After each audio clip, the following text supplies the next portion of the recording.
Welcome to Free in 3. This is your host, Joe Whitchurch, showing up here a couple days after Valentine's Day 2018. And yes, I've just treated myself to a lunch break at Taco Bell.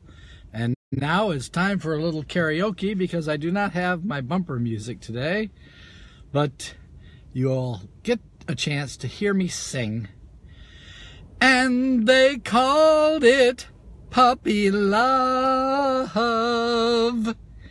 even though we're in our teens. Ooh, ooh. How can I tell them this is not a puppy love? So what are we talking about today on Getting Free in 3? We're talking about a higher love. Stevie Winwood was looking for one. What is the ground for love? Does love really exist, or is it just our preference? Is it just something that goes on with us hormonally, or does love really exist? You can ask some of the philosophers. They're kicking this around in debates, and they will tell you that they do believe in a transcendent, in a higher love. But the way they describe it, after all the obfuscations, they say, well, benevolence is, through evolution, something that the species has learned to do to adapt for the higher societal good, and so forth. Anyway, benevolence is just another word for love. So changing the adjective does not ground the love. And the fact that a consensus of people in a society decide that something has a higher value doesn't mean that it has a higher value.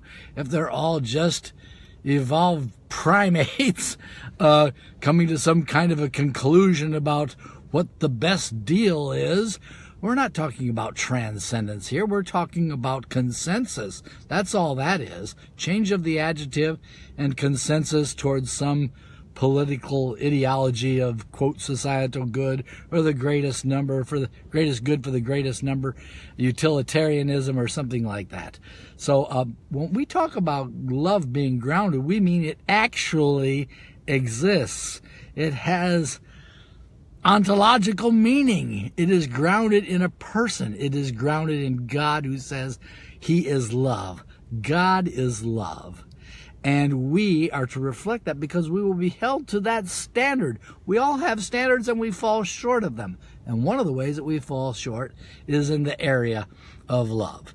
And when I'm talking about love, I'm not talking about a consensus, and I'm not talking about a puppy love. I'm talking about real love. Real love. The love that you say that you have for your spouse or your boyfriend or girlfriend, or for your children. Real love, committed love, self-giving love. Agape is what it's referred to in the Koine Greek of the New Testament. It's God's self-giving love. There is such a thing as love. And to just mouth it about as if it's love like I love vanilla ice cream, that's your preference. Or I love how love makes society work because this is the kind of society that I personally prefer, with this socialism or this neo-Marxism or this free market capitalism or this democratic republic under the rule of law.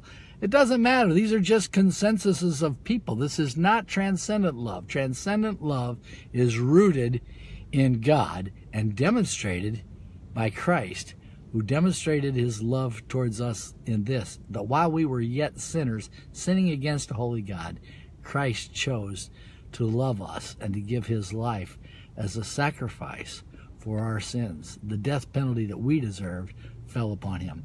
This has been a little bit long, but thank you for tuning into Free in 3.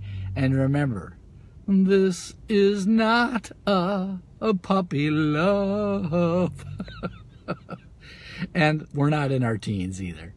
So have a great day today. We'll see you next time.